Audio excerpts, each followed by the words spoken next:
नमस्कार। प्रस्तुत है कोविड-19 पर विशेष समाचार कार्यक्रम।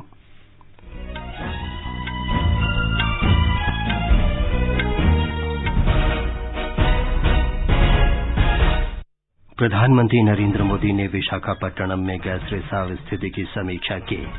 राहत कार्य में राष्ट्रीय आपदा मोचन बल और राष्ट्रीय पर्यावरणीय अभियांत्रिकी शोध संस्थान के विशेषज्ञ दल मदद करेंगे।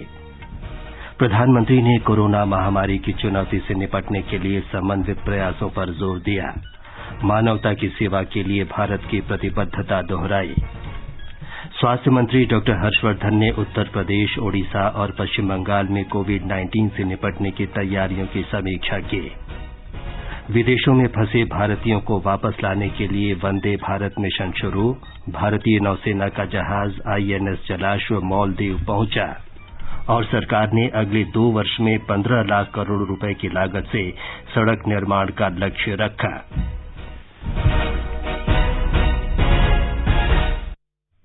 कोविड-19 पर विशेष समाचार कार्यक्रम में अपनी सहयोगी दिव्या तोमर के साथ मैं विमलेंदु पांडे। प्रधानमंत्री नरेंद्र मोदी ने विशाखापट्टनम गैस रिसाव दुर्घटना में बचाव कार्य का जायजा लिया है और स्थिति से निपटने के लिए सभी कदम उठाए जा रहे हैं। श्री मोदी ने आज नई दिल्ली में एक उच्च स्तरीय बैठक की और आपदा से प्रभावित क्षेत्र की सुरक्षा के साथ साथ प्रभावित लोगों के बचाव के लिए उठाए गए कदमों पर विचार विमर्श किया। इस बैठक में रक्षा मंत्री राजनाथ सिंह और गृह मंत्री अमित शाह के अलावा कई वरिष्ठ अधिकारी मौजूद थे। प्रधानमंत्री और गृह मंत्री ने सुबह आंध्र प्रदेश के मुख्यमंत्री से बातचीत की और स्थिति से निपटने में सभी आवश्यक सहायता और सहयोग का आश्वासन दिया। केंद्र स्तर पर स्थिति की बारीकी से और निरंतर निगरानी की जा रही है।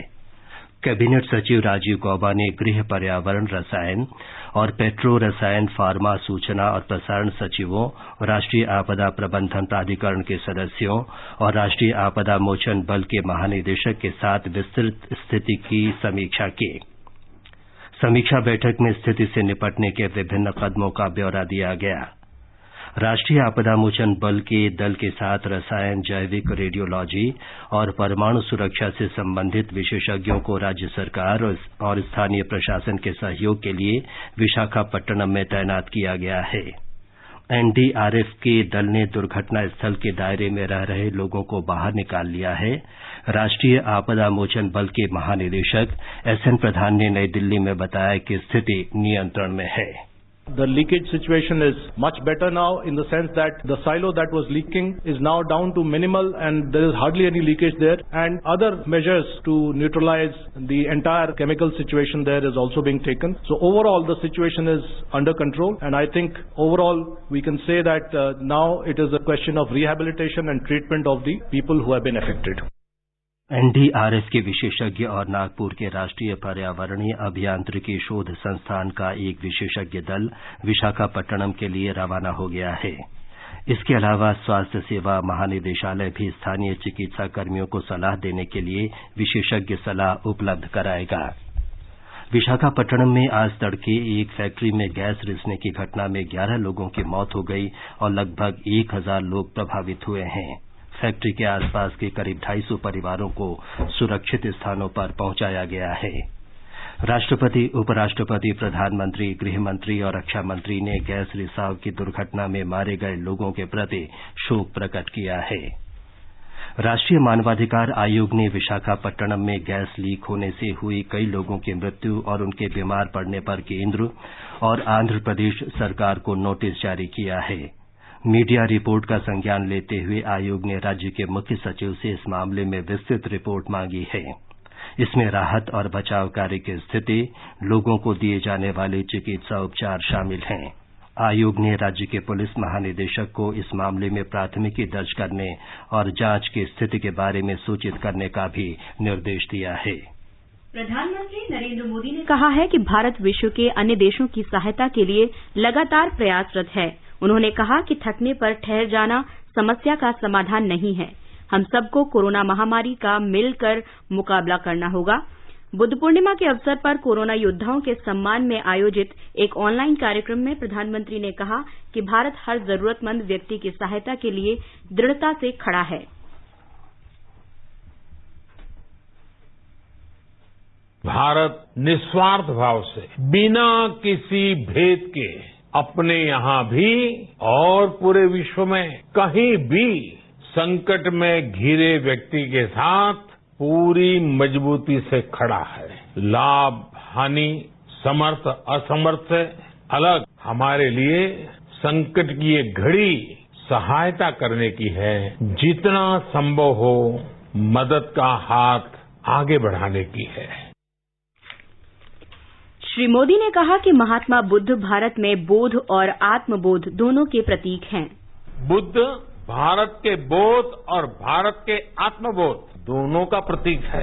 इसी आत्मबोध के साथ भारत निरंतर पूरी मानवता के लिए पूरे विश्व के हित में काम कर रहा है और करता रहेगा। भारत की प्रगति हमेशा विश्व की प्रगति में सहायक होगी, लेकिन जो बात हमें हमेशा ध्यान रखनी है वो ये कि हमारा काम निरंतर सेवा भाव से ही होना चाहिए। प्रधानमंत्री ने कहा कि महात्मा बुद्ध सेवा और समर्पण का पर्याय हैं और इस मुश्किल घड़ी में कई लोग दूसरों की मदद करने, संक्रमित व्यक्तियों का इलाज करने और साफ सफाई बनाए रखने के लिए दिन रात चुनौतियों का सामना कर रहे हैं। उन्होंने कहा कि ये सभी कोरोना योद्धा प्रशंसा और सम्मान के पात्र हैं। इस समारोह को कोरोना वैश्विक महामारी से मुकाबला कर रहे पूरी दुनिया के हेल्थ वर्कर्स और दूसरे सेवा कर्मियों के लिए प्रार्थना सप्ताह के रूप में मनाने का संकल्प लिया है। करुणा से भरी आपकी इस पहल के लिए मैं आपकी सराहना करता हूं। मुझे पूरा विश्वास है कि ऐसे ही संगठित प्रयासों से हम मानवता को इस मुश्किल चुनौती से बाहर निकाल पाएंगे। स्वास्थ्य मंत्री डॉक्टर हर्षवर्धन ने आज उत्तर प्रदेश, ओडिशा और पश्चिम बंगाल में कोविड-19 से निपटने की तैयारियों और इसके प्रकोप को रोकने के उपायों की समीक्षा की। उन्होंने महामारी से निपटने के राज्यों के समर्पण की सराहना की। उन्होंने जोर देकर कहा कि राज्यों को सभी स्वास्थ्य केन्द्रों पर संक्रमण रोकने, बचाव करने और इलाज करने की पूरी प्रक्रिया अपनानी चाहिए, जिससे स्वास्थ्य कर्मियों के संक्रमण होने की घटनाओं को रोका जा सके। डॉक्टर हर्षवर्धन ने प्रवासी मजदूरों के अपने गृह राज्य में पहुंचने पर कहा कि राज्यों को उनकी जांच करने, क्वारंटीन करने तथा इलाज करने की पुख्ता व्यवस्था करनी चाहिए। डॉक्टर हर्षवर्धन ने सुझाव दिया कि कंटेनमेंट क्षेत्रों में निगरानी दलों के अलावा स्वैच्छिक कार्यकर्ताओं की भी पहचान की जानी चाहिए। कोरोना वायरस पूर्णबंदी के कारण विदेशों में फंसे करीब 14,800 भारतीय नागरिकों को स्वदेश लाने का सबसे बड़ा अभियान वंदे भारत मिशन आज से शुरू हो गया है। इस दौरान 13 मई तक 64 उड़ानें संचालित की जाएंगी।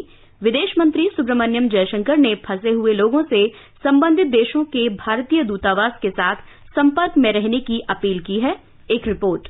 बोर्डिंग से पहले सभी यात्रियों को 14 दिनों के अनिवार्य क्वारंटाइन के लिए शपथ पत्र भरना अनिवार्य किया गया है। उड़ान में सवार होने के समय सभी यात्री थर्मल स्क्रीनिंग से गुजरेंगे और केवल ऐसे यात्रियों को ही सफर करने की अनुमति दी जाएगी जिनमें कोरोना के कोई लक्षण प्राप्त नहीं होंगे। सभी यात्रियों को आरोग्य सेतु ऐप पर पंजीकरण करना आवश्यक होगा। भारत पहुंचने पर यात्रियों की पुनः जांच की जाएगी और कोरोना के लक्षण पाए जाने वाले यात्रियों को 14 दिनों के लिए चिकित्सा सुविधा केंद्र में रखा जाएगा। इसके पश्चात हुए परीक्षण में यदि लक्षण सामान्य पाए जाते हैं तो भी एहतियातन उन्हें 14 दिन के लिए घर में पुनः सेल्फ क्वारंटाइन में रखे जाने के दिशा निर्देश भी दिए गए हैं। दिवाकर के साथ आनंद चतुर्वेदी, आकाशवाणी समाचार, दिल्ली। इन उड़ानों से संयुक्त अरब अमारात, Qatar, Saudi Arab, Britain, Singapore, America, Philippines, Bangladesh, Bahrain, Malaysia, Kuwait और ओमान से लोगों को लाया जाएगा। पहले सप्ताह में सबसे अधिक उड़ानों के माध्यम से खाड़ी के देशों से भारतीय नागरिक वापस आएंगे। संयुक्त अरब अमारात से आज 2 विमानों से 350 से ज्यादा भारतीयों को स्वदेश लाया जा रहा है। ब्यौरा हमारी संवाददाता से। 177 यात्री, आंखों में उम्मीद और चेहरे पर चिंता, हाथों में ग्लव्स, मुंह पर मास्क, घर जाने की आस में बड़ी बेसब्री से उस क्षण का इंतजार कर रहे थे जब उन्हें मेडिकल स्क्रीनिंग के बाद जाने के लिए कहा जाए। अबू धाबी एयरपोर्ट पर राजदूत पवन कपूर और दुबई एयरपोर्ट पर काउंसिल जनरल विपुल आगे बढ़कर यात्रियों को वापस भेजने की कार्रवाई पर व्यक्तिगत रूप से नजर रखे हुए थे। आबू धाबी और दुबई दोनों जगहों से मिलाकर 354 भारतीय इस महामारी के संकट के बीच स्वदेश रवाना हो गए। पीड़ित श्रमिकों के अलावा गर्भवती महिलाएं, बच्चे, वरिष्ठ नागरिक, मेडिकल इमरजेंसी के कई लोग इस स्पेशल फ्लाइट से आज वापस चले गए। कल 2 विशेष विमान लगभग 350 यात्रियों के साथ चेन्नई रवाना होगी। आकाशवाणी समाचार, कंचन प्रसाद, दुबई। इस बीच रियाद से कोझिकोड आने वाली उड़ान अब कल आएगी। दोहा से कोच्चि आने वाली उड़ान भी अब 9 मई को आएगी। समुद्र सेतु कार्यक्रम के तहत भारतीय नागरिकों को स्वदेश लाने के लिए नौसेना का पोत जलाश्व मालदीव की राजधानी माले पहुंच गया है। ये जहाज कल लगभग 700 भारतीयों को लेकर कोच्चि के लिए रवाना होगा। विदेश मंत्री डॉ सुब्रमण्यम जयशंकर ने आज जापान के विदेश मंत्री तोमित्सु मोटेगी से बातचीत की। डॉ जयशंकर ने कहा कि उन्होंने कोरोना वायरस की स्थिति के मद्देनजर नागरिकों की वापसी पर चर्चा की। गृह मंत्रालय ने देश के बाहर फंसे भारतीयों और भारत में फंसे विदेशियों के आवागमन की मानक संचालन प्रक्रिया संबंधी निर्देश जारी किए हैं। इनके अनुसार बेहद जरूरी कारणों से विदेश यात्रा करने वालों और विदेशों में नौकरी छूट जाने की वजह से भारत आने के इच्छुक प्रवासी मजदूरों को यात्रा में प्राथमिकता दी जाएगी। अल्पावधि वीजा की अवधि समाप्त होने, चिकित्सा संबंधी आपात कारणों, गर्भवती महिलाओं और बुजुर्गों को भी आने जाने में प्राथमिकता दी जाएगी। यात्रा खर्च यात्रियों को ही वहन करना होगा। देश में अभी तक कोरोना वायरस से 52,952 लोग संक्रमित हुए हैं। इनमें से 15,266 मरीज स्वस्थ हो चुके हैं, जबकि 1,783 लोगों की मौत हो चुकी है। पिछले 24 घंटों के दौरान 3,561 लोग कोरोना वायरस से संक्रमित हुए हैं। स्वास्थ्य मंत्री डॉक्टर हर्षवर्धन ने कहा कि अन्य देशों की तुलना में भारत की स्थिति बेहतर है और मृत्यु दर 3.3% है। देश में स्वस्थ होने की दर 28.83% है। उन्होंने कहा कि देश में जांच की क्षमता बढ़ाई गई है और प्रतिदिन 95,000 जांच की जा रही हैं। केंद्रीय मंत्री ने कहा कि अभी तक 13,57,000 लोगों की कोविड-19 जांच की जा चुकी है। अभी तक पिछले 7 दिनों से 180 जिलों में कोरोना संक्रमण का कोई नया मरीज सामने नहीं आया। डॉक्टर हर्षवर्धन ने कहा कि पिछले 24 घंटों के दौरान 13 राज्यों और केंद्र शासित प्रदेशों में कोरोना संक्रमण का कोई मामला सामने नहीं आया है। केंद्र सरकार ने आज कहा कि प्रधानमंत्री गरीब कल्याण अन्न योजना के तहत राज्य और केंद्र शासित प्रदेश में 70 लाख टन अनाज ले चुके हैं। ये 3 महीने के लिए आवंटित कुल अनाज का लगभग 58% है। योजना के तहत देश भर में करीब 80 करोड़ लाभार्थियों को 3 महीने के लिए 5 किलोग्राम अनाज मुफ्त दिया जा रहा है। उपभोक्ता मामलों के मंत्रालय ने कहा है कि प्रत्येक राज्य अप्रैल 2020 का कोटा ले चुका है और 5 केंद्र शासित प्रदेश पूरे 3 महीने का अनाज कोटा ले चुके हैं। मंत्रालय ने कहा है कि देश भर में लॉकडाउन के बावजूद रबी सीजन में गेहूं और धान की खरीद पूरे जोर शोर से चल रही है। 400 लाख टन गेहूं की खरीद लक्ष्य के साथ कल तक केंद्रीय भंडार में 216 लाख टन अनाज आ चुका है। सूक्ष्म, लघु और मध्यम उद्यम मंत्री नितिन गडकरी ने कहा है कि उद्योगों को सकारात्मक रुख अपनाना चाहिए और कोविड-19 महामारी से उबरने के बाद अवसरों का इस्तेमाल करना चाहिए। श्री गडकरी ने जोर देकर कहा कि उद्योगों को ये सुनिश्चित करना चाहिए कि उनके कामगारों और कर्मियों को उचित भोजन और आश्रय मिले तथा परस्पर सुरक्षित दूरी के मानक का पालन हो। श्री गडकरी ने कहा कि सभी को संकट से उबारने के लिए समग्र तरीके का इस्तेमाल करना चाहिए और लोगों की जीवन और आजीविका की सुरक्षा होनी चाहिए। उन्होंने जोर देकर कहा कि निर्यात के बढ़ाने पर जोर देना आज के समय की जरूरत है। इसके अलावा घरेलू उत्पादन के साथ आयात का विकल्प तलाशा जाना चाहिए। देश के सबसे बड़े bank state bank of India ने आज अपनी प्रमुख ब्याज दर में 15 आधार अंकों की कटौती कर दी और वरिष्ठ नागरिकों के लिए ऊंची ब्याज दर वाली विशेष जमा योजना शुरू की। इसके साथ 10 मई से मार्जिनल कॉस्ट ऑफ फंड्स पर आधारित ब्याज दर 7.4% से कम होकर 7.25% पर आ जाएगी। लेकिन वरिष्ठ नागरिकों के हितों की रक्षा के लिए बैंक ने रिटेल टर्म डिपॉजिट श्रेणी में एक नया उत्पाद एसबीआई वी केयर डिपॉजिट शुरू किया है। इस नए उत्पाद के अंतर्गत वरिष्ठ नागरिकों के लिए 5 वर्षों या उससे अधिक अवधि वाले रिटेल टर्म डिपॉजिट्स पर 30 आधार अंकों का अतिरिक्त प्रीमियम दिया जाएगा। ये योजना 30 सितंबर तक खुली रहेगी। हालांकि एसबीआई ने 12 मई से 3 वर्ष तक की अवधि वाले रिटेल टर्म डिपोजिट्स पर ब्याज दरों में कटौती कर दी है। सड़क परिवहन और राजमार्ग मंत्री नितिन गडकरी ने कहा है कि सरकार ने अगले 2 वर्षों में 15 लाख करोड़ रुपए की लागत से सड़क निर्माण का लक्ष्य रखा है। उन्होंने कहा कि मंत्रालय सभी विवादों का सहमति से निपटारे के लिए लगातार काम कर रहा है। श्री गडकरी ने वीडियो कॉन्फ्रेंस के जरिए society of Indian automobile manufacturers के साथ एक बैठक में कहा कि कारोबार में उतार चढ़ाव आते रहते हैं, लेकिन अब ऑटो उद्योग में नकदी बढ़ाने पर ध्यान केंद्रित करना चाहिए। केंद्रीय मंत्री ने बताया कि अधिकारियों को ऑटो स्क्रैपिंग नीति को अंतिम रूप देने के लिए कहा गया है। इससे दीर्घकाल में कीमतें घटाने में मदद मिलेंगी। उन्होंने सुझाव दिया कि ऑटो विनिर्माण क्षेत्र में नकदी बढ़ाने के लिए विदेशी पूंजी से सस्ते ऋणों की संभावना तलाशी जानी चाहिए। श्री गडकरी ने ऑटो उद्योग के प्रतिनिधियों पर हर संभव सहायता का आश्वासन दिया। ये समाचार हमारी वेबसाइट newsonair.com/hindi और हमारे mobile app news on AIR पर भी उपलब्ध हैं।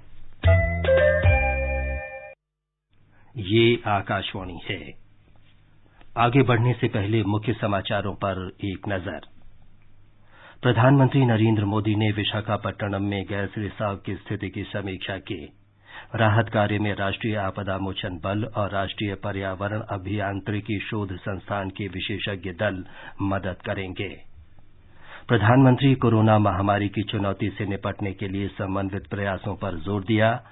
मानवता की सेवा के लिए भारत की प्रतिबद्धता दोहराई। स्वास्थ्य मंत्री डॉक्टर हर्षवर्धन ने उत्तर प्रदेश, ओडिशा और पश्चिम बंगाल में कोविड-19 से निपटने की तैयारियों की समीक्षा की। विदेशों में फंसे भारतीयों को वापस लाने के लिए वंदे भारत मिशन शुरू।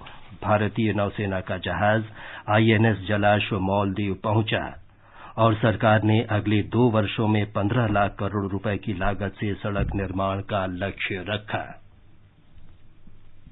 महाराष्ट्र के मुख्यमंत्री उद्धव ठाकरे ने राज्य में कोविड-19 महामारी से उत्पन्न स्थिति पर विचार विमर्श करने के लिए आज सर्वदलीय बैठक बुलाई। हमारे संवाददाता ने बताया है कि वीडियो कॉन्फ्रेंसिंग के जरिए हुई इस बैठक में सभी नेताओं ने स्थिति से निपटने के लिए कई सुझाव दिए। मुंबई में आज हुई बैठक में मुख्यमंत्री उद्धव ठाकरे ने कहा कि कोविड-19 के खिलाफ लड़ाई में वे विपक्ष समेत अन्य राजनीतिक पार्टी के नेता के सुझाव पर शीघ्र अमल करने की कोशिश करेंगे और इस महामारी की रोकथाम के लिए प्रधानमंत्री, स्वास्थ्य मंत्री और केंद्र सरकार की तरफ से उचित मदद मिल रही है। उन्होंने कहा कि लॉकडाउन का उचित पालन करने के कारण पिछले महीने में मरीजों की संख्या में अनियंत्रित बढ़ोतरी नहीं हुई और इस महीने में भी इसी दिशा में चलना होगा। विधानसभा के विपक्ष नेता देवेंद्र फडणवीस ने कहा कि राज्य की स्वास्थ्य सेवा में और सुधार होना जरूरी है और कोविड-19 प्रतिबंध के लिए इलाज से संबंधित सभी प्रकार की जानकारी डैशबोर्ड के द्वारा दी जाए तथा राज्य के महामार्ग पर पैदल चलकर हजारों किलोमीटर दूर अपने घर के लिए निकले स्थलांतरित मजदूरों को रोककर उन्हें घर भेजने के लिए रेल या बस की सुविधाओं में बढ़ोतरी की जाए। इस दौरान राज्य सरकार ने स्थलांतरित मजदूरों की दिक्कतें कम करने हेतु उन्हें घर भेजने के लिए नए दिशा निर्देश जारी किए हैं, जिसके अनुसार मजदूरों की स्वास्थ्य जांच मुफ्त की जाएगी और जांच पूरी होने पर मजदूरों के समूह की एकीकृत सूची प्रमाणित की जाएगी और हर व्यक्ति को स्वतंत्र सर्टिफिकेट देने की जरूरत नहीं होगी। शैलेश पाटिल, आकाशवाणी समाचार, मुंबई। उत्तर प्रदेश प्रत्येक जिले में अस्पतालों में वेंटिलेटर सहित बिस्तरों की सुविधा उपलब्ध कराने वाला देश का पहला राज्य हो गया है। हमारे संवाददाता ने खबर दी है कि अब राज्य के सभी 75 जिले कोविड-19 के मरीजों को उच्च स्तरीय स्वास्थ्य सेवाएं प्रदान कर सकते हैं। प्रदेश में कोरोना टेस्टिंग लैब की संख्या बढ़कर 24 और कोविड अस्पतालों में वेंटिलेटर युक्त बेड की संख्या लगभग 1300 हो गई है। सरकार ने नॉन कोविड अस्पतालों से कहा है कि वे मरीजों को देखना शुरू करें और उनके खिलाफ कोई कार्रवाई नहीं होगी। प्रमुख सचिव स्वास्थ्य अमित मोहन प्रसाद ने कहा कि ऐसे समय में जबकि बड़ी संख्या में लोग नॉन कोविड बीमारियों से जूझ रहे हैं, अस्पतालों को आगे आकर लोगों की मदद करनी चाहिए। अमित मोहन प्रसाद ने कहा कि कम्युनिटी सर्विलांस की मदद से ही हम लोगों की जान कोरोना वायरस से बचा सकते हैं। इसके लिए सरकार ने हर गांव में ग्राम निगरानी समिति गठित की है। ये समितियां दूसरे प्रदेशों से आने वाले लोगों पर उनके क्वारंटीन में रखे जाने के दौरान नजर रखेंगी और इसके बारे में प्रशासन को सूचित करेंगी। सरकार ने एक हेल्पलाइन नंबर 1800-180-5145 भी जारी किया है, जिस पर कोविड-19 से जुड़ी कोई भी जानकारी हासिल की जा सकती है और नॉन कोविड समस्याओं के बारे में भी संबंधित चिकित्सक से सलाह ली जा सकेगी। सुशील चंद्र तिवारी, आकाशवाणी समाचार, लखनऊ। बिहार में कोविड-19 से ठीक होने वाले मरीजों की संख्या 218 हो गई है। कुल 324 मरीजों का विभिन्न अस्पतालों में इलाज चल रहा है। ठीक होने वाले मरीजों की दर बढ़कर 40% हो गई है। राज्य में अब तक कुल 547 मामले सामने आए हैं। राज्य भर में कोरोना वायरस के पॉजिटिव मामलों का पता लगाने के लिए घर घर जाकर सर्वेक्षण किया जा रहा है। अब तक करीब 11 करोड़ लोगों का सर्वेक्षण किया जा चुका है। सर्वेक्षण के दौरान करीब 4000 संदिग्ध मामलों का पता चला है। इस बीच 28,427 फंसे प्रवासी मजदूरों और विद्यार्थी 24 विशेष रेलगाड़ियों द्वारा राज्य के विभिन्न भागों में पहुंच चुके हैं। मध्य प्रदेश में इंदौर के एक निजी अस्पताल में प्लाज्मा थेरेपी इलाज के बाद कोरोना संक्रमण के 4 मरीज ठीक हो गए हैं। कोरोना संक्रमण के उपचार की दिशा में इसे एक बड़ी सफलता माना जा रहा है। हमारे संवाददाता ने खबर दी है कि राज्य के परिवार कल्याण मंत्री डॉक्टर नरोत्तम मिश्र ने वीडियो कॉल के जरिए बातचीत करते हुए इन मरीजों को प्रोत्साहित किया। इंदौर के मुख्य चिकित्सा एवं स्वास्थ्य अधिकारी प्रवीण जड़िया ने कहा कि Shri Aurobindo institute of medical sciences में प्लाज्मा थेरेपी का उपयोग कुछ कोविड-19 रोगियों पर किया गया था और वहां के डॉक्टरों के अनुसार इससे उन्हें ठीक करने में मदद मिली है। उन्होंने कहा कि इंदौर के शासकीय अस्पताल में भी जल्दी ही इस थेरेपी का इस्तेमाल किया जाएगा। प्लाज्मा थेरेपी के उपचार से कोरोना संक्रमण से ठीक हुए इंदौर विकास प्राधिकरण के जनसंपर्क अधिकारी विकास भल्ला ने आकाशवाणी को बताया कि वह भी अन्य रोगियों के लिए अपना प्लाज्मा दान करना चाहेंगे। इंदौर में ये जो प्लाज्मा थेरेपी हुई है, ये इसके बहुत सुखद और सकारात्मक परिणाम आगे भी आएंगे और मैं चाहता हूं कि मैं 15 दिन बाद मैं खुद भी प्लाज्मा अपना डोनेट कर सकूं ताकि और 2 जो मरीज हैं उनको लाभ हो सके। अस्पताल के सूत्रों ने दावा किया कि 30 से अधिक लोगों ने प्लाज्मा देने की इच्छा व्यक्त की है। इंदौर देश में कोविड-19 से सबसे अधिक प्रभावित जिलों में से एक है। जिले में इस महामारी के 1699 मामले सामने आ चुके हैं, जबकि 83 लोगों की अब तक मृत्यु हो चुकी है। इंदौर से मनिंद्र दुबे के साथ संजीव शर्मा, आकाशवाणी समाचार, भोपाल। कर्नाटक में कोविड-19 के अब तक 308 पॉजिटिव मामलों की पुष्टि हुई है। 366 लोगों को स्वस्थ होने पर छुट्टी दे दी गई है। 30 लोगों की मौत हो चुकी है। हमारे संवाददाता ने बताया है कि मुख्यमंत्री बीएस येदियुरप्पा ने आज कर अधिकारियों के साथ एक बैठक कर उन्हें राजस्व की हानि पर रोक लगाने के निर्देश दिए। कर विभाग के अधिकारियों से बात करते हुए मुख्यमंत्री जी ने कहा है कि सरकार को आने वाले कर में रिसाव होने से बचाएं, मगर उन्होंने ये भी कहा कि व्यापारियों को इससे परेशानी न हो। मुख्यमंत्री जी ने आज किसानों से भी मुलाकात की और आश्वासन दिया कि उनके काम में कोई रुकावट लॉकडाउन की वजह से नहीं आएगा। आयकर विभाग के principal secretary N Manjunath Prasad ji ने आज 9 अन्य राज्यों के अधिकारियों को पत्र लिखा है और स्वीकृति मांगी है कि राज्य से उनके राज्य के मजदूर भेजे जा सके। अभी तक बिहार और मध्य प्रदेश से स्वीकृति प्राप्त हुई है। सुधींद्र, आकाशवाणी समाचार, बेंगलुरु।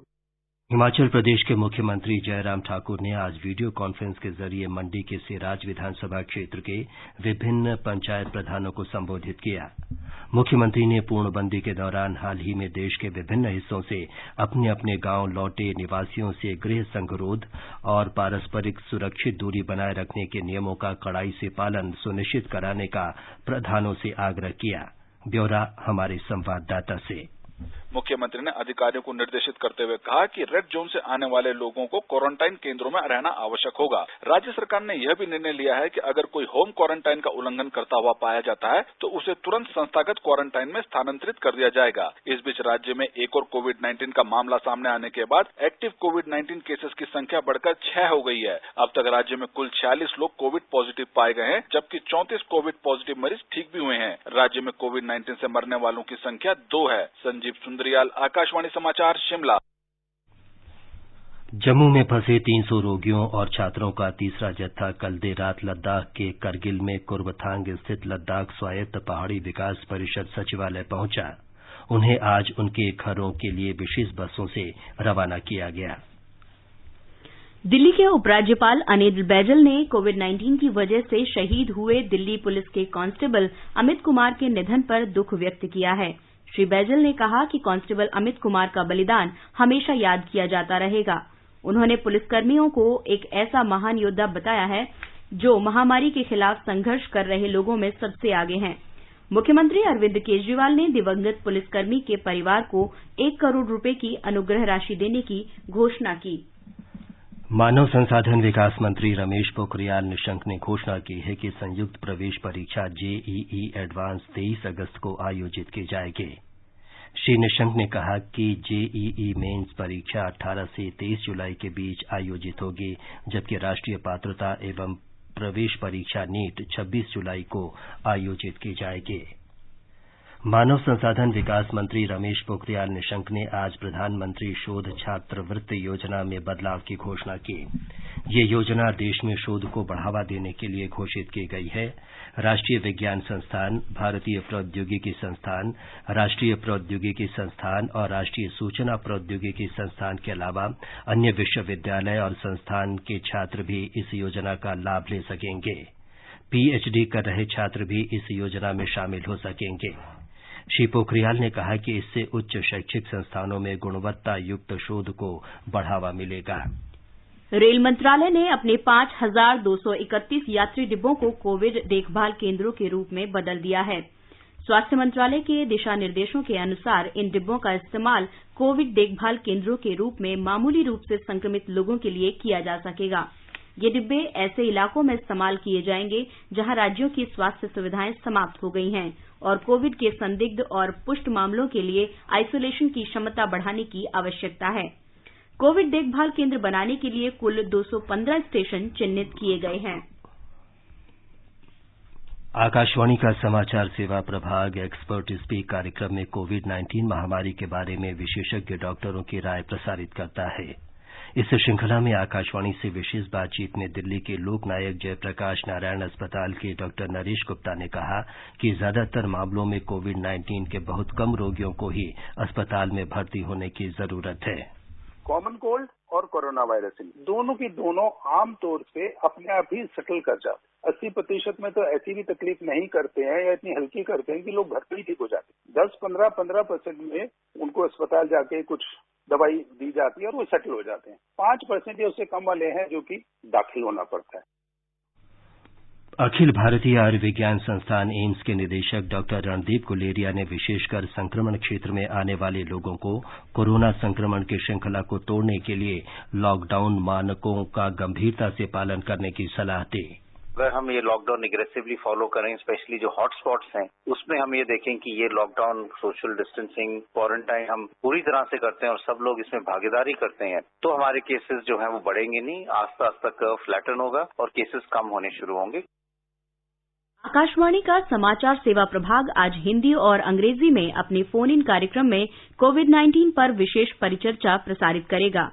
दिल्ली के जीबी पंत अस्पताल के वरिष्ठ चिकित्सक डॉक्टर संजय पांडेय परिचर्चा में हिस्सा लेंगे। ये विशेष कार्यक्रम रात 9:25 पर एफएम गोल्ड और अतिरिक्त मीटरों पर सुना जा सकता है। श्रोता टोल फ्री नंबर 1800-115767 और 011-2331-4444 पर कॉल करके विशेषज्ञों से सवाल पूछ सकते हैं। फिल्म कलाकार वरुण शर्मा ने लोगों से कोरोना महामारी से बचने की अपील की है। नमस्कार दोस्तों, ये जो कोरोना वायरस की जंग है, हम सब मिलके इसको लड़ रहे हैं और हम जीतेंगे। प्लीज आप सिर्फ घर पे ही रहिए, बिल्कुल भी बाहर मत निकलिए। इससे आप अपने आप को बचा रहे हैं, अपने घर वालों को बचा रहे हैं, अपने दोस्तों को बचा रहे हैं, पूरे देश को बचा रहे हैं। Please please let's just be at home, let's just stay at home and stay safe and united we stand and we will fight this. अंत में मुख्य समाचार एक बार फिर। प्रधानमंत्री नरेंद्र मोदी ने विशाखापट्टनम में गैस रिसाव की स्थिति की समीक्षा की। राहत कार्य में राष्ट्रीय आपदा मोचन बल और राष्ट्रीय पर्यावरण अभियांत्रिकी शोध संस्थान के विशेषज्ञ दल मदद करेंगे। प्रधानमंत्री ने कोरोना महामारी की चुनौती से निपटने के लिए समन्वित प्रयासों पर जोर दिया। मानवता की सेवा के लिए भारत की प्रतिबद्धता दोहराई। स्वास्थ्य मंत्री डॉक्टर हर्षवर्धन ने उत्तर प्रदेश, ओडिशा और पश्चिम बंगाल में कोविड-19 से निपटने की तैयारियों की समीक्षा की। विदेशों में फंसे भारतीयों को वापस लाने के लिए वंदे भारत मिशन शुरू। भारतीय नौसेना का जहाज आईएनएस जलाश्व मालदीव पहुंचा और सरकार ने अगले 2 वर्षों में 15 लाख करोड़ रुपए की लागत से सड़क निर्माण का लक्ष्य रखा। इसके साथ ही कोविड-19 पर विशेष समाचार कार्यक्रम का ये अंक समाप्त हुआ। नमस्कार।